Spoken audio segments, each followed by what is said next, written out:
நம்மளுடைய அன்பு நண்பர், அதாவது உயிர் தோழன் சொல்லலாம். ஏன்னா என்ன காரணம் அப்படின்னா, ஐயாவும் பூச நட்சத்திரம், நானும் பூச நட்சத்திரம். ஐயா அதாவது ஐயா தான் பவகரணம், நானும் பவகரணம். ராகு யோகி, சுக்கிரன் அவயோகி.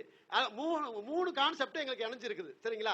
அதனால ஐயா என்னோட பயணிக்கணும் அப்படின்னு சொல்லி உத்தரவாதம் கேட்டதுக்கு அப்புறம், ஐயா உங்களை மீறி நான் எந்த வேலை யாருக்கிட்டையும் சப்போர்ட் பண்ண மாட்டேன், யாரும் செஞ்சு தர மாட்டேன், உங்களுக்காகவே நான் பண்ணித்தரேன். இல்லையா, நான் கண்ட்ரோலுக்காக கேட்கல, உங்க விருப்பம் எங்க இருக்க நீங்க போய் செய்யலாம், தப்பு கிடையாது.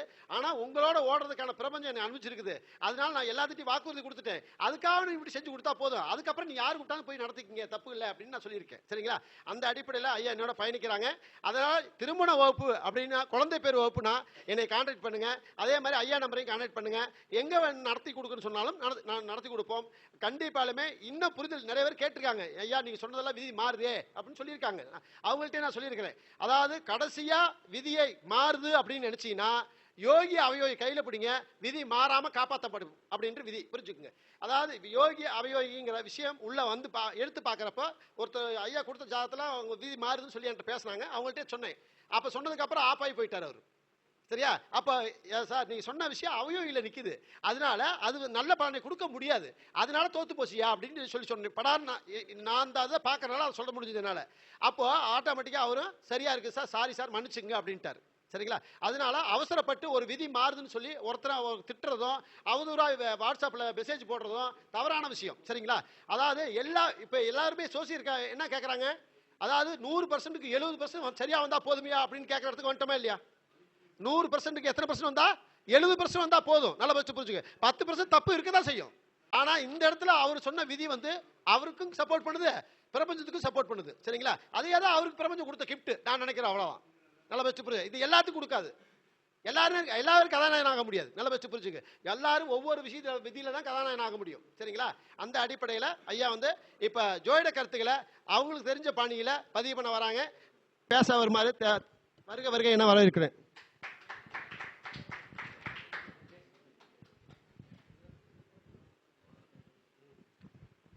வணக்கம். என் பேர் துரைசாமி. நான் கோயம்புத்தூர்லேருந்து வந்திருக்கேன். நான் ஒரு 25 வருஷமாக இது ஜோதிட துறையில் பயணம் பண்ணிட்டு இருக்கிறேன். இந்த கருத்தரங்கத்து மூலிமா நான் உலகம் முழுவதும் என்னை நிறைய பேர்த்துக்கு தெரியும். ஜோதிட ஆர்வலர்களும் ஜோதிட மாணவர்களும் என்னை ஃபாலோ பண்ணுறாங்க. ஏன் ஜோதிடம் படித்து 10 வருஷம் 20 வருஷம் பார்க்குறேன், ஆனால் உங்கள் விதிகள் ரொம்ப அருமையாக இருக்குது அப்படின்னு சொல்லி 15 வருஷம் படித்தவங்க கூட நம்மக்கிட்ட படிக்கிறதுக்கு வராங்க. இந்த படிக்க வந்தாலும் நான் நிறைய பேர்த்துக்கு வகுப்பாக எடுத்துக்கிறேன். ஆனால் அதுக்கான முக்கியமான காரணமே இந்த அகத்திய குழுவின் ஆசிரியரான ரவி ஜெயக்குமார். ரவினா சூரியன். சூரியன் ஒளி இல்லாமல் எதுவுமே நடக்காது. அதான் ஜெயம்னா வெற்றியை கொடுக்கக்கூடியது. அதே மாதிரி குமரன்னா அதான் முருகனை குறிக்கக்கூடியது. சிவனுக்கே உபதேசம் பண்ணவர். அந்த ரவி ஜெயக்குமார் எப்படிப்பட்டவர் தெரியுமா? ஆலமர மாட்டம் இருக்காரு. ஆனால் நம்மளை மாதிரி மாணவர்கள் ஜோதிட ஆர்வலர்கள் எல்லாம் அந்த ஆலமரத்து விழுதுகள் போல இருக்கிறோம். அப்போ இந்த ஆலமரத்தை தாங்கி நிற்கிற இந்த விழுதுகள் பலமாகணும்னா அவரை ஃபாலோ பண்ண நம்மளை கண்டிப்பாக பெரிய ஆலமரமாக மாற்றி கொடுப்பாருங்கிற நம்பிக்கையில் அவரு கூட நான் பயணம் பண்ணிட்டு இருக்கிறேன். அவரோட வளர்ச்சியும் ஆலமரம் போல இருக்கணும். நம்மெல்லாம் அது ஆலமரத்து விழுதுகளாக இருந்து அவருக்கு பக்க பலமாக இருக்கணும் அப்படின்னு நான் வேண்டிக் கொண்டிருக்கிறேன். சரி, நான் எடுத்துக்கொண்ட தலைப்பு, ஆனால் இந்த திருமண காலம் அப்படிங்கிறது, திருமண காலம்னாவே நிறைய பேர் நிறைய விதத்தில் பலன் சொல்கிறாங்க. ஆனால் யாரையும் நான் குறை சொல்ல. ஒவ்வொருத்தரும் ஒவ்வொரு சப்ஜெக்டில் ஒவ்வொரு விதத்தில் பயணம் பண்ணுறாங்க. ஆனால் நல்ல விதமாக பலன் சொல்கிறாங்க, தவறு சொல்ல. ஆனால் நானும் ஒரு அனுபவத்தில் ஒரு திருமண காலம் எப்போ அப்படிங்கிறத என்னுடைய அனுபவத்தில் எடுத்து அதை கருத்தரங்கத்தில் இந்த கருத்துக்களை சொல்ல வரேன். அப்போ கருத்தரங்கத்தில் கருத்துக்களை சொல்லும் போது இடையில ஒருத்தர் தொந்தரவு பண்ணக்கூடாது. ஏன்னா அவங்க கருத்துக்களை சொல்றாங்க. அப்ப தனிப்பட்ட முறையில போய் தான் அந்த கருத்துக்கள் நீங்க சொன்னதுல ஏதோ குறை இருக்குது அப்படின்னு தெளிவுபடுத்திக்கணுமா தவிர, இப்ப நான் பேசிட்டு இருக்கிற கருத்து உலகம் முழுதும் நேரடியா பார்த்துட்டு இருப்பாங்க. அப்ப வாக்குவாதம் பண்ற மாதிரி ஆயிரும். அந்த இடையில ஒருத்தர் தொல்லை பண்றது. அதனால யாரு கருத்து பேசினாலுமே இடையில தொல்லை பண்ணாதீங்க. அதாவது அப்படி உங்களுக்கு சந்தேகம் இருந்தால் தனிப்பட்ட முறையில் கேளுங்க. அதுதான் ஒரு அழகு அப்படிங்கிறேன். சரி, மற்றவங்களை குறை சொல்ல வரல, அவங்க ஆர்வத்தில் கேட்குறாங்க, மற்றவங்களை குறை சொல்ல வரல. இருந்தாலும் அந்த எந்த சந்தேகமாக இருந்தாலும் தனிப்பட்ட முறையில் ஃபோன் நம்பர் தராங்க, அந்த நம்பரில் கூப்பிட்டும் கூட கேட்கலாம். சரி, நான் இப்ப திருமண காலத்துக்கு வரேன். திருமண காலங்கிறது இந்த காலத்துல நிறைய பேர் அவங்க குழந்தைகளை நல்லா படிக்க வச்சிடுறாங்க, நல்ல வேலைக்கு போறாங்க, நல்லா சம்பாதிக்கிறாங்க. ஆனா திருமணம் மட்டும் குதிரை கும்பாட்டம் இருக்கு. அதுக்கு காரணம் என்ன அப்படின்னு பார்த்தா, அதாவது ஸ்டேட்டஸ் பார்க்குறாங்க அப்படிங்கிறாங்க, அதாவது தராதரம் பார்க்குறாங்க அப்படிங்கிறாங்க. அதெல்லாம் இல்லை, என்னுடைய அனுபவத்தில் அப்படியெல்லாம் இல்லை.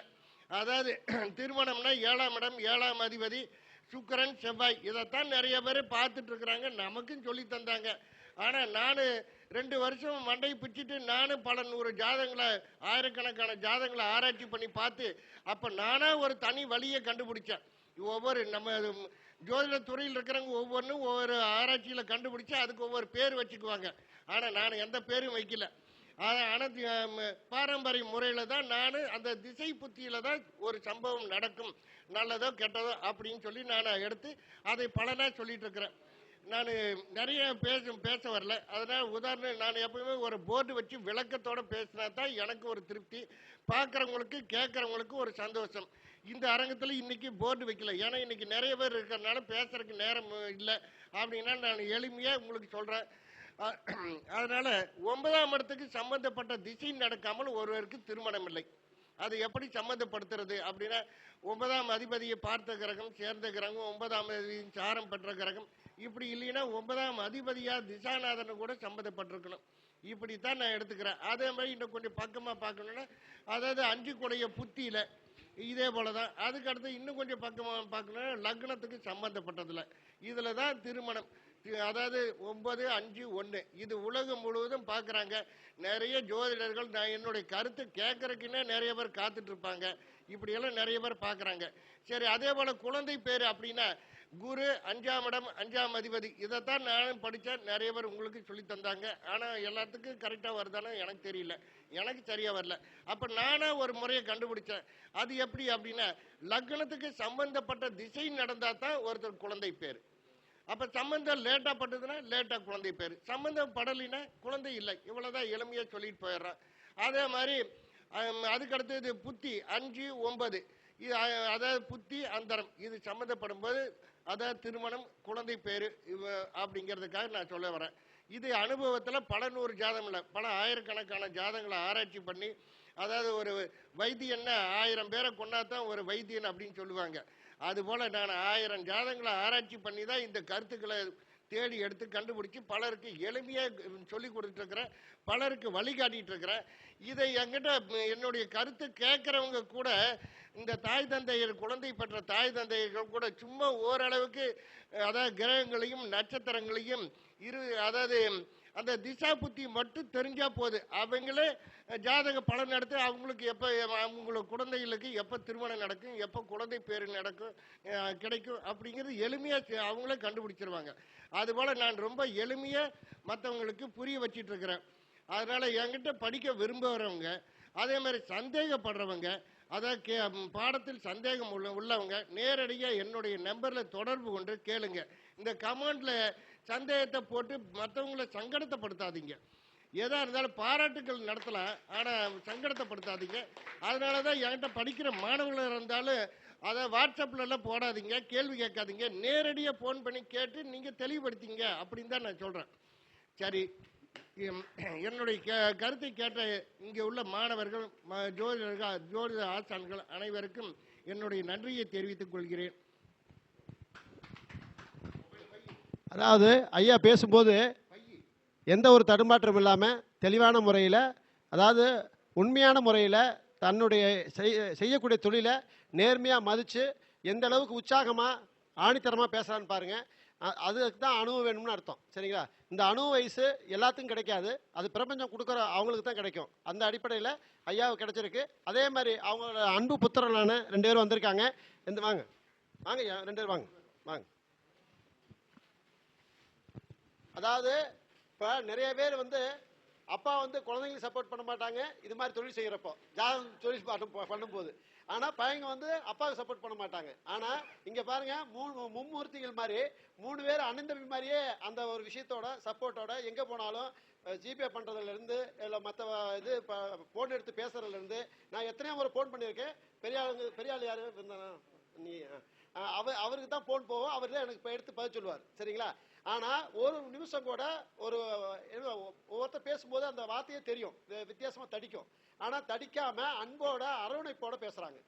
அதெல்லாம் பிரபஞ்சத்துக்கு தான் நன்றி சொல்லணும். ஐயாவுக்கு 2 புத்தகங்களை கொடுத்தது ரொம்ப ஆண்டவனுடைய பிரார்த்தம். உண்மையாலுமே அவங்களும் அதே மாதிரி நடந்துக்கிறாங்க பாருங்க. அப்பாவை நேசிக்கிறது பிள்ளைங்க, பிள்ளைகள் நேசிக்கிற அப்பா, அந்த மாதிரி படத்துல கேள்விப்பட்டிருப்போம். இப்ப நேர்லயே அதுவும் ஜோயிட குடும்பத்துல கேள்விப்படுறப்ப பெரிய விஷயமா இருக்கு. ஜோயிடங்கிறது பிரச்சனைக்குரிய தொழில், அதுக்குள்ள வந்து அந்த விஷயம் ஒற்றுமையா இருக்கிறது ரொம்ப சந்தோஷமான விஷயம். சரிங்களா? அதனால ஐயா அவங்களுக்கு சிறப்பிக்கணும் அப்படிங்கிறதுக்காக தான் அவங்களை வர சொன்னேன் நானு. என் குழந்தைங்க 2 பேருமே ஜோதிடர்கள் கிடையாதுங்க. ஆனா அவங்க வெவ்வேறு தொழில் செய்யறாங்க. ஆனா நான் ஜோதிடர். எங்க அப்பாவோட அப்பா, அவங்க பாட்டன் முப்பாட்டன் எல்லாருமே மாந்திரீக குடும்பத்தில் வந்தவங்க. ஆனா மாந்திரீகத்துல அவங்க ஜோதிடம் படிக்கல. ஆனா நல்லது கெட்டது எது வேணாலும் செய்வாங்க. ஆனா நான் வந்து பாவ புண்ணியத்தை உணர்ந்து, அதனாலதான் ஜோதிட ரீதியா நானும் பரிகாரம் பண்றேன். அதனால பாவ புண்ணியத்தை உணர்ந்து தான் பரிகார ஜோதிடரா மாறி இருக்கிறேன். ஆனா பரிகாரத்தை பத்தி நான் எந்த வகுப்புலையும் சொல்றதில்ல.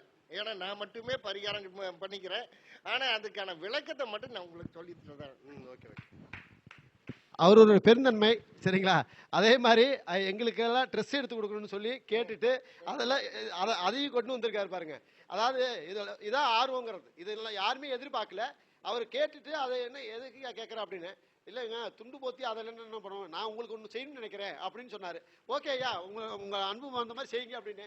அதே மாதிரி ட்ரெஸ் எல்லாம் எடுத்து வந்திருக்காரு. சரிங்களா? இது மாதிரி ஆர்வங்கிறது எல்லாத்துக்கும் கொடுக்காது பிரபஞ்சம், அவர் கொடுத்துருக்குது. சரிங்களா? அதே மாதிரி சாப்பாடு செலவு ஒவ்வொரு கருத்தரும் நடத்துறப்பவும் குறைஞ்சது 3000 ரூபா அவர் ஐயா கொடுத்துருவார் ஒவ்வொரு வாட்டியுமே. சரிங்களா? அப்போ அதே மாதிரி இன்னைக்கும் அது மாதிரி கொடுத்துருக்காங்க.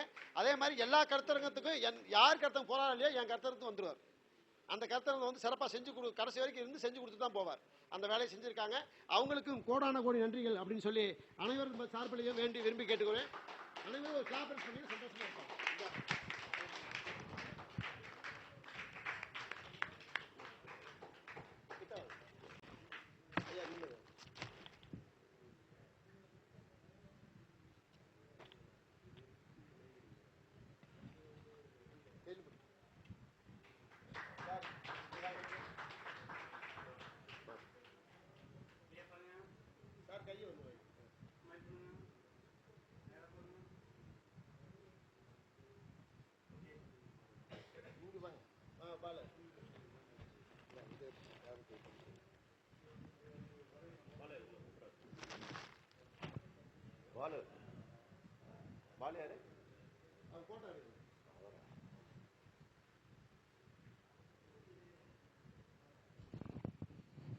இவர் கேமராமேன் அப்படின்னு நினைக்காதீங்க. இவரு பாதி ஜோதிடர், முக்காவாசி ஜோதிடர்.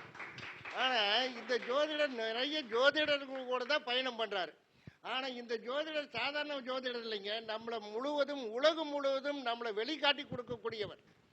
ஆனா இவருனாலுமே நம்ம வெளி உலகத்துக்கு தெரியுறோம். அதான் நம்மளை பெருசாக்கி காட்டுறது, சின்னதாக்கி காட்டுறது, நம்ம கொடுக்குற விளக்கம் போர்டில் கொடுக்கறத பெருசு பண்ணி காட்டுறது, சின்னது பண்ணி காட்டுறது, இது போல நிறைய நுணுக்கங்களை பயன்படுத்தி தான் என்னுடைய கருத்துக்களை வெளி உலகத்துக்கு காட்டி கொடுத்தாரு. அந்த பெருமை இவரையே சாரு. அதனால இவருக்கு என்னால் முடிஞ்ச ஒரு சிறு ஒரு நன்றி கடனை ஒரு சால்வை ஒன்று போத்தலான்னு வந்திருக்கேன்.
தம்பி 2 கொண்டுங்களா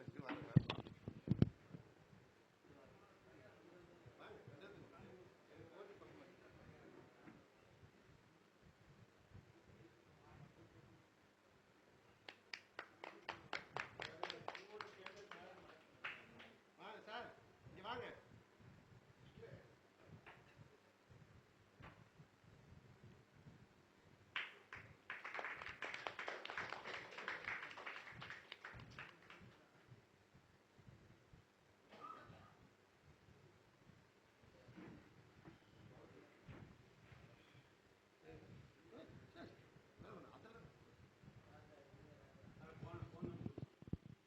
யார் ஃபோன் நம்பர் கேட்டேன்? ஐயா உங்க ஃபோன் நம்பர் சொல்லுங்க.